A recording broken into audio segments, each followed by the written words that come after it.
likely to have the odds of having schizophrenia, it can be because of family trees.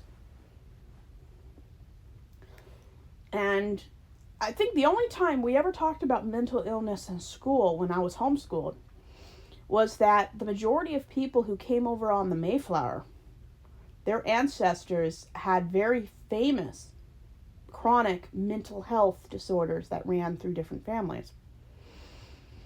And mental illness is a natural thing. It's not something people would choose for themselves, but it is a natural thing. Someone having schizophrenia is as natural as somebody having Down syndrome or being paralyzed. Things happen in life, and sometimes our bodies betray us. Sometimes things happen to us. Mental illness is not a punishment. And what's worse than just saying mental illness is a judgment from God, it's worse to never talk about it, to completely erase it, to hide people who are mentally ill. There's so much taboo, even in 2025, against people who have mental health conditions.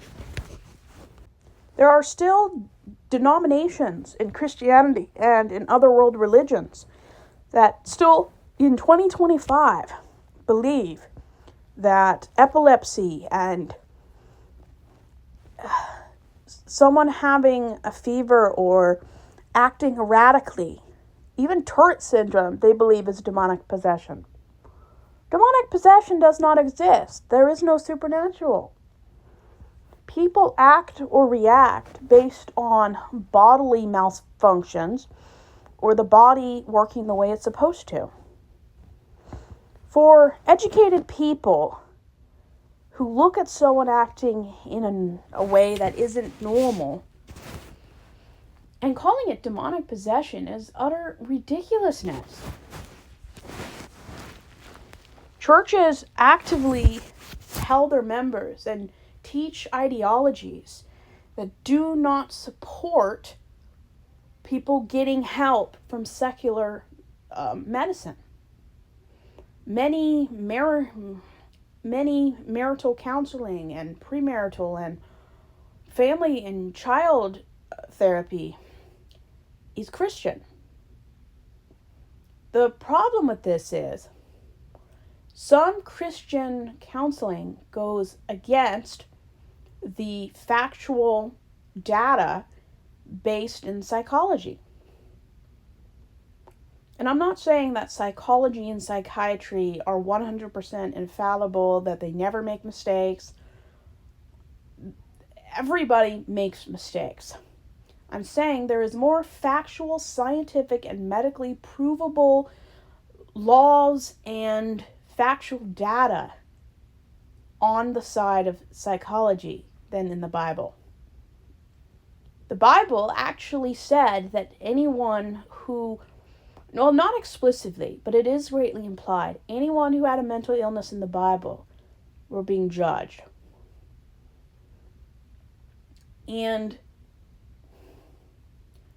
churches need to stop erasing mental illness. We need to stop erasing anything that doesn't show people that are perfect. I mean, we created psych wards to put women who weren't submissive. We've put trans people in psych wards because they don't fit the stereotypical gender guidelines. We used to put women in psych wards for not wanting to be a mother. Hysteria was one of the biggest reasons in the early 1900s that women were put in convents and psych wards. Because they were under the belief of Christianity. The most violent places in the world are under the control of religions. You look at the Middle East and East Europe. the place where women are killed for not being pure enough, killing people who have different religions. The most violent places on this planet are due to world religions. Atheistic progressive countries don't kill women for not being pure enough. They don't abandon children who aren't 100% normal. They don't throw people in a psych ward or a prison or abandon people who aren't stereotypical. I mean, Trump wants to make it illegal for people who are transgender to get care. I mean, that's one of the few ways we have to limit suicidal behavior. Affirming people. I mean, if parents talked to their kids about very sensitive topics, 93% of unaffirmed kids would not commit suicide. And it's not just mental illness. It's the trans community, the gay community, any community that isn't white and straight. Christianity tries to erase, villainize, dehumanize. And you don't have to understand it. But these people, these groups dehumanize people. And just because someone has a natural mental illness that has nothing to do with their behavior, has nothing to do with divine judgment or personal failings, it's because the body doesn't always function the way it's supposed to. The human mind is the most complex part of a person's body. And sometimes it just doesn't work the way it's supposed to. But we need to stop villainizing people. And we need to stop holding up what we claim as sacred institutions that view people with mental illness or any affliction they've created that doesn't line up with the nuclear family. We need to offer kindness and empathy and medical assistance for people who need it, even if they don't think they need it. And I've met a lot of people that were in need of psychiatric assistance.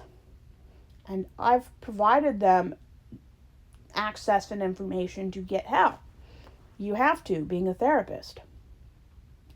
And growing up in fundamentalist churches, mental illness is never seen as anything but judgment. And if a God gives someone a mental illness as a trial throughout their life or to show God's glory, what does that say about the God that we're talking about?